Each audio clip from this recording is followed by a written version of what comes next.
நேர்களே, அண்மை செய்தி.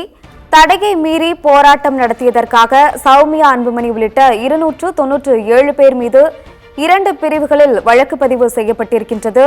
அண்ணா பல்கலைக்கழக மாணவி பாலியல் வன்கொடுமை தொடர்பாக நேற்று பாமக மகளிர் அணி சார்பில் தடையை மீறி பாமகவினர் போராட்டத்தில் ஈடுபட்டனர்.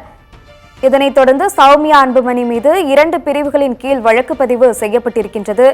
தடையை மீறி போராட்டம் நடத்தியதற்காக சௌமியா அன்புமணி உள்ளிட்ட 297 பேர் மீது 2 பிரிவுகளில் வழக்கு பதிவு செய்யப்பட்டிருக்கின்றது.